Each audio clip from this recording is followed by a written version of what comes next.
it's Hope at Crafty Hope, and welcome. I am working or about to work on the Pirate Pretties Jewelry Challenge for October. This challenge comes from Angela of Pirate Pretties Jewelry. I'll put a link to her below. She offers this up as you can join in either on YouTube here, or make something and post it over in her Facebook page. I'll put a link to that as well. It is a birthstone jewelry challenge, which means that each month the color you're working with is the birthstone color of that month. She has a couple other perimeters that go with it each month, including a metal type. I think she always has a choice of metal types, a type of jewelry, a project type, and a fun element. So for October, the color is Opal or Pink Tourmaline. Yeah, let me go ahead and tell you, October is my birth month. It is, yeah, I love October. I'm not super big on the Pink Tourmaline. I'm not a pink girl, and maybe it's because I was born in October, and yeah, I don't know. Opals I do like, but I don't have any. So I have got this like opalescent moonstony glass bead that I'm going to be using for the opal color, because it's got that white, and then it has, you know, like it's milky white with like pinks and blues and purples that you can kind of see in it, and greens like an opal has. So the metal type she has is rose gold or silver. I'll go ahead and tell you, I don't have anything rose gold, but I do have silver. So you can see I've got some 22 gauge silver wire here. The project type is necklace, so I'll be making a necklace, and then the fun element is chain or links. So you can see I have this chain with these big links on them, and y'all, this is going to be the simplest necklace.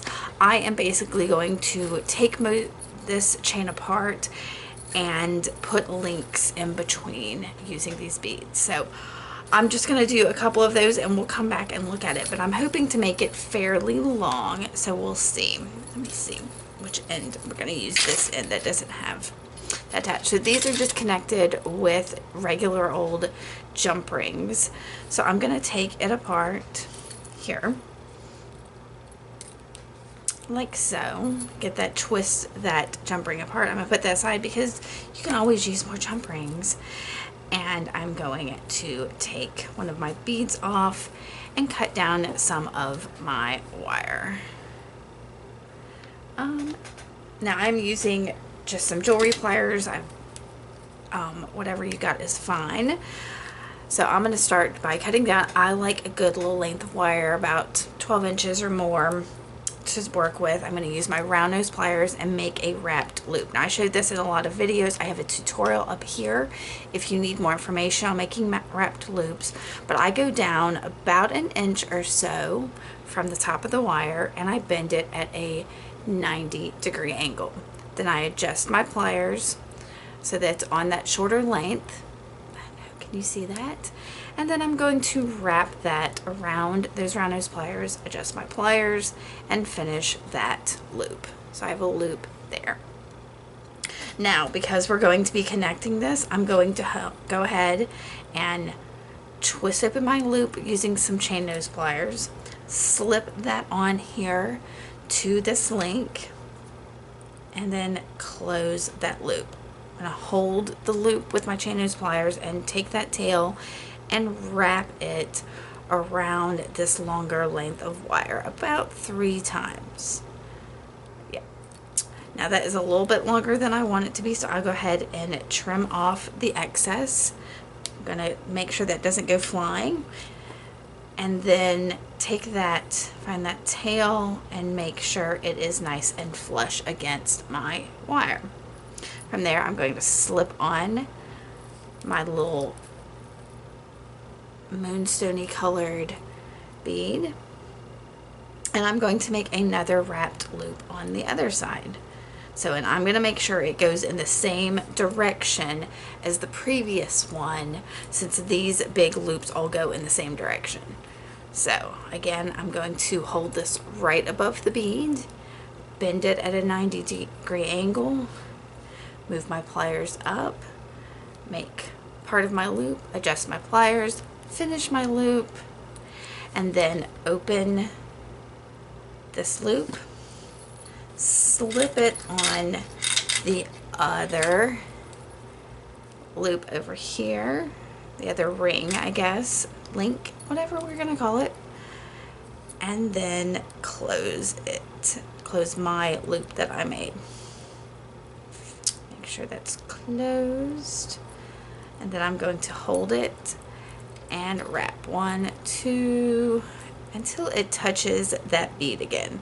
Once it's touching that bead, I will take my flush cutters, trim, of course I don't have it right there, we go, trim it, and I like to use my tweezer nose pliers to this part to tuck it. So I'm going to tuck that, and just like that I have one link. So I can go ahead and take off another chain here. I can find the opening in this jump ring.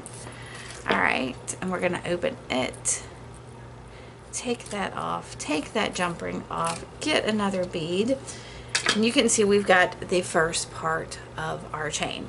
So I am going to make another loop, and I'm gonna keep doing this. So I'll speed this up a little bit so you can see me work for a minute, but then we'll come back. So I just kept on making these wrapped loops. Before I'm closing them, I'm attaching them to my link. Now, one thing I want to say about the link that I'm using this chain, it looks like just circles from maybe where you're looking, but they have like a concave and a convex side. So one's a little bowed in and one's a little bowed out. So as I made this, I made sure that it matched. So whatever was, if it was concave, I made sure that's what was facing the next one. I hope that makes sense. Just for some consistency in this, because I want it to be really simple and I didn't want it to get too, I don't know, optical illusion like. I also wanted to mention that I'm calling this an infinity necklace because it really, when I get to the end of this, it has no beginning, no end. It's just a simple necklace you can throw over. If it shifts while you're wearing it, big deal. I make a lot of necklaces like that that are great for throwing over your over your head, so that you can wear it any way you want without too much fuss. There was one more thing I wanted to mention. Oh, the other thing was I did keep my chain intact and just take it apart as needed. That way I could make this as long as I wanted, and when I was done, that chain is still intact and I don't have to worry about putting it back together or anything. So that's why I'm slowly just kind of working the jump rings apart and taking each link off on its own. So I hope that is clear to you. I'm gonna show you where I get here in just a second. I have used almost all of my beads, all but one, to transform this basic chain into something a little more special by adding my own links. Now I could have done anything, but I worked with the challenge of using the opal and the silver and links and making a necklace. And I'm going to show you the last step. All I am going to do is add one more link between these two chains, or between these two links. I could, just add another one up here and make a clasp, put a clasp there, or not even bother adding that and adding a clasp and still have a really beautiful necklace. This also gives you a ton of options to make it your own. You could, find the center and add a pendant down here, make some dangles, add dangles on all of these little loops, however you want to do this. I'm keeping it simple because I like this really simple palette of the silver and the like moonstony beads, because I think with something that's a little overpowering, it would be a nice little simple touch. So let me show you how I am going to add this.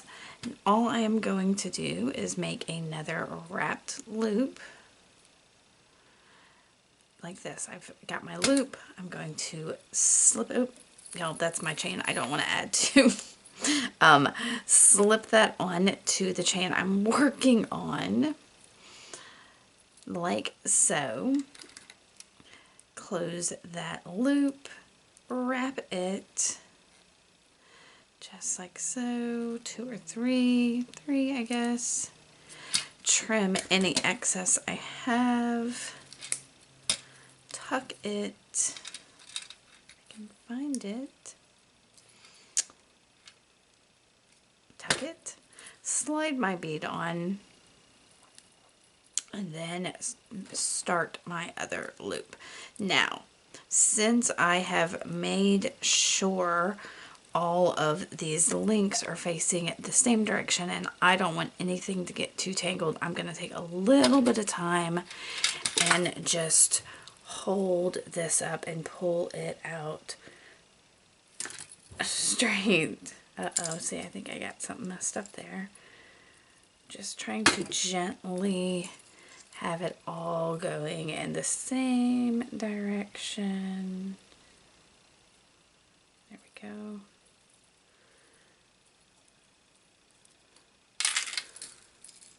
Make sure nothing's twisted. And then I am going to slip that on. And we're going to see those match going in the same direction. And close my loop like so.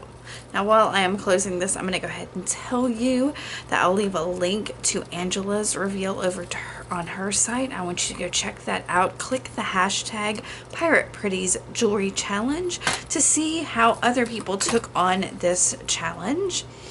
And make sure you like and subscribe over here if you enjoyed this. I know I do a little mix of everything from jewelry to art journaling and assemblage, but that's why I'm Crafty Hope. I do as much as I can. So now I have this really neat, simple, goes with everything necklace that will slip easily over my head. I'm really happy with that. So if you like this, like I said, give me a thumbs up, subscribe, all those things. Let me know if you have any questions, if anything wasn't very clear, and I will see y'all next time. Thanks for coming by and spending some time with me. I really appreciate it. Bye.